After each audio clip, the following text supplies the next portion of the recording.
Hello everyone and welcome to Edita. आप लोग देख रहे हैं हमारा मेंस आंसर राइटिंग इनिशिएटिव का डे नंबर 4, जहां आज हम GS1 पेपर के कुछ मेंस डिस्क्रिप्टिव आंसर्स को ट्राई आउट करने जा रहे हैं और देखने जा रहे हैं कि किस तरीके से हमारी आंसर राइटिंग स्किल्स मदद कर सकती हैं हमारी to score very good marks in the 3 GS papers जो हमारे HPS मेंस एग्जामिनेशन के अंदर होते हैं। HPS मेंस के अलावा जैसा कि आप जानते हो कि हिमाचल प्रदेश की बाकी एग्जामिनेशन के अंदर भी डिस्क्रिप्टिव आंसर्स का जो चलन है वो बढ़ता जा रहा है and this makes us very adamant कि आगे आने वाले समय में जिन स्टूडेंट्स का मेंस आंसर राइटिंग का यानी आंसर राइटिंग स्किल्स का बेटर अगर आपके पास है तो वो स्टूडेंट्स का ज्यादा चांस बनता है किसी भी एग्जाम को बेटर मार्क्स के साथ क्लियर करने का। So always and always keep in mind कि जो भी एग्जाम्स की प्रिपरेशन आप कर रहे हैं उसमें सिर्फ और सिर्फ ऑब्जेक्टिव क्वेश्चंस की जगह आपको थोड़ा बहुत अपना ध्यान मेंस आंसर्स की तरफ भी देना चाहिए, डिस्क्रिप्टिव आंसर्स की तरफ देना चाहिए। सबसे पहले आज जो हम 3 क्वेश्चंस डिस्कस करने वाले हैं वो 3 क्वेश्चंस मैं आप लोगों को बता देता हूं। क्वेश्चंस हम जो डिस्कस करेंगे they will be related to the Indian history. इसमें से 2 क्वेश्चंस हम बात करेंगे जो कॉलोनियल टाइम्स में इंडिया के अंदर जब ब्रिटिश रूल था तो उस टाइम से जुड़े हुए 2 क्वेश्चंस हैं और एक क्वेश्चन जो है वो थोड़ा मिडिवल इंडिया में जो कल्चर हमारा डेवलप हुआ है खास तौर पे भक्ति मूवमेंट उससे जुड़ा हुआ क्वेश्चन होगा। सबसे पहले जो 4 मार्कर क्वेश्चन है उस 4 मार्कर क्वेश्चन को एक बार मैं आपके साथ रीड करता हूं। The question is related to the modern Indian history and is a 4-marker question which you have to answer in 60 words. And मैंने आपसे पहले भी कहा है कि ये जो आंसर्स हम आपको यहाँ प्रोवाइड करते हैं ये इंडिकेटिव आंसर्स होते हैं, ठीक है। और इन इंडिकेटिव आंसर्स के अंदर वर्ड लिमिट ऑफन हम आपको थोड़ी सी ओवर यूज करते हुए दिख जाएंगे, लेकिन इसका कारण ये होता है कि our objective is to provide you with the content. इस कंटेंट को और कंडेंस करके आप अपने एक्चुअल आंसर के अंदर लिखने वाले हो। एक्चुअल आंसर में कभी भी आप अपनी वर्ड लिमिट को ओवर जो है रीच नहीं करोगे, उसे कभी भी ब्रेक नहीं करोगे। तो क्वेश्चन यहां पर पहले एक बार पढ़ लेते हैं। What was the motive of the British colonial state behind introduction of railways in India? So looking at the question, जो हमारा 3 स्टेप फॉर्मूला हम लोग यूज करते हैं,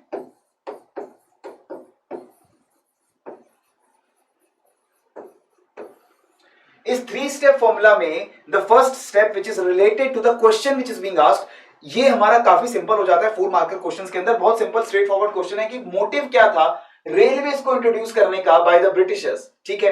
अब इस क्वेश्चन का आंसर आप स्ट्रेट फॉरवर्ड स्टार्ट कर सकते हो क्योंकि ये 4 मार्कर क्वेश्चन है कि ये following were the motives because of which the Britishers उन्होंने इंट्रोड्यूस कर दी रेलवेज, और उसके बाद सीधा आप 1 2 3 4 करके अपने मोटिव्स को लिस्ट डाउन करना स्टार्ट कर दो।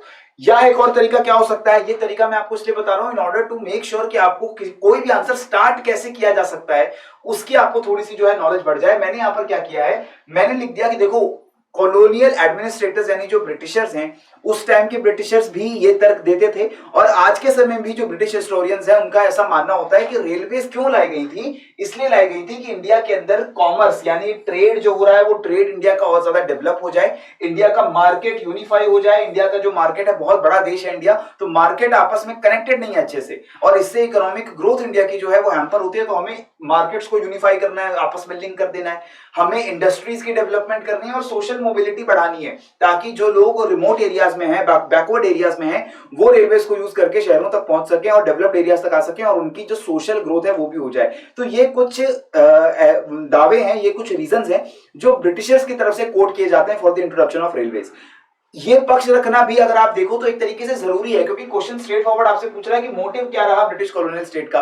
तो आप अपना जो इंडियंस हम लोग मोटिव जानते हैं, जो एक्चुअल मोटिव्स थे वो तो हमें पता है, लेकिन क्या मोटिव्स ब्रिटिशर्स की तरफ से बताए जाते हैं वो भी हमने यहां पर लिख दिया है, राइट। तो एक तरीके से आप ये समझे कि in every answer the answer should contain the perspectives from both the sides if they are opposing sides। मतलब कि अगर मुझसे कोई सवाल ऐसा पूछा जा रहा है जहां पर उस पर्टिकुलर इशू के 2 पहलू हैं तो आपको दोनों पहलू के ऊपर टच अपॉन करना चाहिए, भले ही आपका जो पर्सनल सोचना है, पर्सनल जो आपका व्यू है वो किसी एक साइड झुका हुआ हो, या फिर आपने पढ़ा है किसी बुक के अंदर, या फिर आपने पढ़ा है किसी एक फेमस पर्सनालिटी को क्योंकि वो एक ही तरफ की बात कर रहे हैं तो वही आप लिख के, ऐसा नहीं करेंगे। हम दोनों तरफ के व्यूज को वहां पर लिखने की कोशिश करेंगे।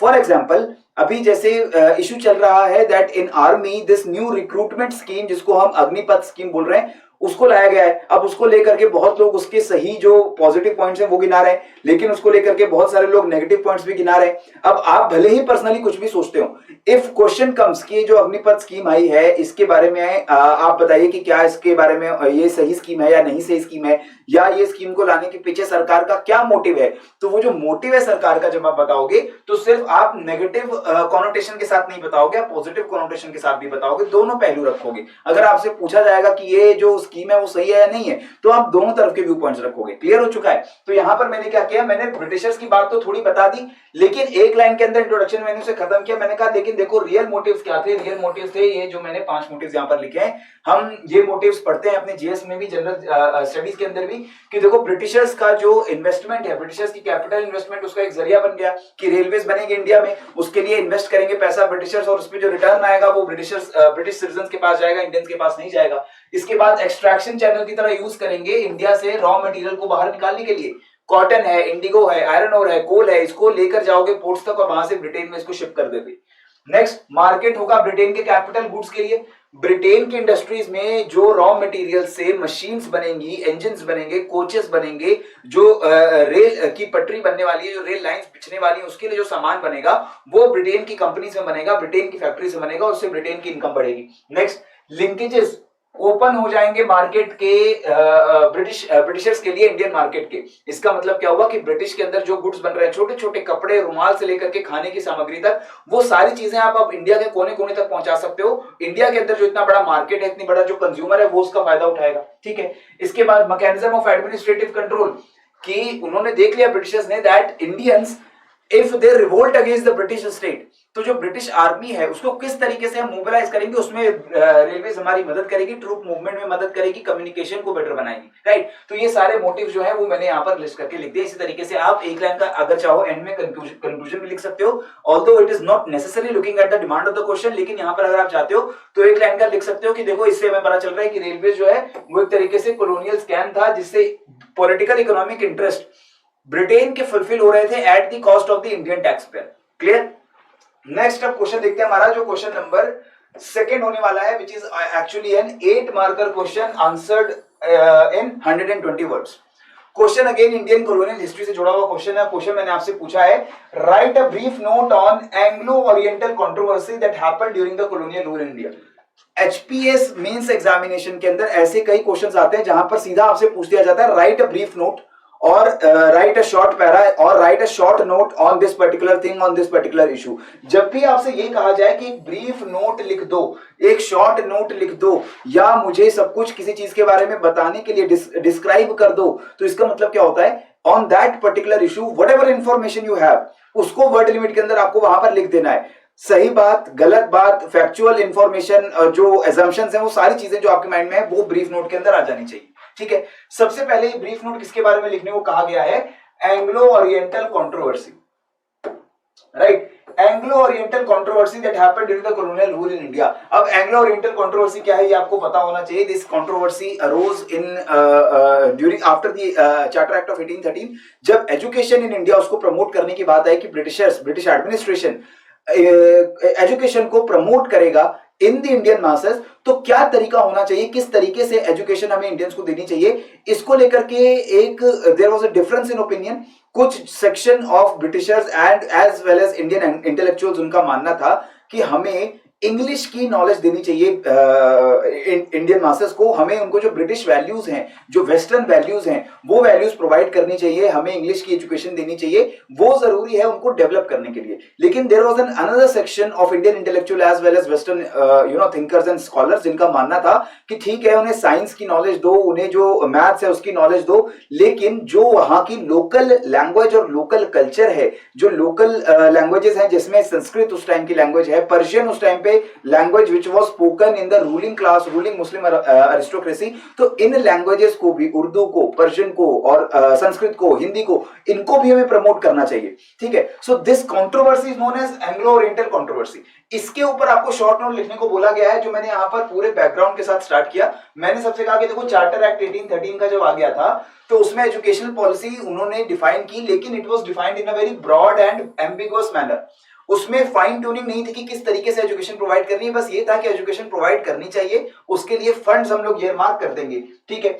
तो मीडियम ऑफ इंस्ट्रक्शन क्या होगा, किस भाषा में हम स्टूडेंट्स को पढ़ाएंगे वो उसमें मेंशन नहीं था, और किस तरीके के एजुकेशन इंस्टीट्यूशन हम लोगों को बनाने पड़ेंगे, क्या वो रिलीजियस एजुकेशन भी प्रोवाइड करेंगे या बिल्कुल सेकुलर इंस्टीट्यूशंस होंगे, क्या प्राइवेट इंस्टीट्यूशंस को प्रमोट किया जाना चाहिए या फिर state funded government funded institution को प्रमोट किया जाना चाहिए। ऐसी बहुत सारी चीजें थी जो एक्ट के अंदर फाइन ट्यून नहीं की गई थी। तो उसके बाद मैंने इंट्रोडक्शन के अंदर यही बैकग्राउंड दे दिया एंग्लो ओरिएंटलिस्ट कंट्रोवर्सी का, और फिर मैंने कहा कि ये जो कंट्रोवर्सी अरोज हुई है एंग्लो ओरिएंटल, इसके अंदर जो टू स्कूल्स ऑफ थॉट थे, वो टू स्कूल्स ऑफ थॉट क्या थे, तो आप देख सकते हो लिंकेज यहां पर कैसे की गई है। सबसे पहले मैंने चार्टर एक्ट का इंट्रोडक्शन दे दिया कि यहां पर एम्बिगुअस और ब्रॉड तरीके से बहुत वेग मैनर में एजुकेशन पॉलिसी को डिफाइन किया था, कोई उसमें फाइन ट्यूनिंग नहीं की गई थी। इससे क्या हुआ कि कंट्रोवर्सी अरोज होने लगी लोगों के बीच में कि किस तरीके से एजुकेशन हमें इंडिया के लोगों को प्रोवाइड करनी चाहिए, और दो schools of thought, two different opinions वो इमर्ज होते हैं यहां पर।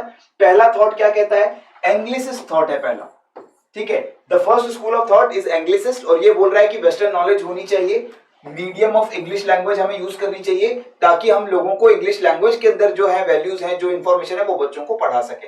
अब यहाँ पर आप देख रहे हो व्हाटएवर कीवर्ड्स मुझे लगता है कि इंपॉर्टेंट है मेरे आंसर के अंदर, उनको मैंने यहाँ पर बोल्ड कर दिया है। जब आप एक्चुअल पेपर के ऊपर आंसर लिखोगे तो उसको अंडरलाइन कर देंगे आप, ठीक है। अंडरलाइन कर सकते हो या फिर उसको डबल अंडरलाइन कर सकते हो या ऑल कैप्स में लिख सकते हो, ठीक है। ऑल कैप्स में उतना प्रेफर नहीं करूंगा, लेकिन अंडरलाइन कर दीजिए, वो बहुत जरूरी है। उसके बाद मैंने बोल दिया कि देखो इसमें मिशनरीज और यंगर सिविलियंस जो थे, जो नई जनरेशन थी, और खासतौर पे वो ब्रिटिशर्स जिनका इंटरेस्ट था to increase the spread of Christianity or to increase the essence of British values, और जो लोकल इंडियन कल्चर को, एशियन कल्चर को उतने अच्छी तरीके से नहीं देखते थे, उनका मानना था कि इंग्लिश में यूज करो। उसके बाद सेकंड स्कूल ऑफ थॉट था ओरिएंटलिस्ट्स का। ओरिएंटलिस्ट का मानना था कि ठीक है वेस्टर्न साइंस बताओ उनको, नॉलेज दो उनको, लेकिन Sanskrit, Arabic literature, Persian literature, Urdu literature, इसकी भी इंकरेजमेंट होनी चाहिए। और इस ग्रुप के अंदर भी again there was a split. एक स्प्लिट क्या कह रहा है, older officials of company in Bengal suggested that western science and knowledge should be spread in India through the medium of Sanskrit and Arabic languages।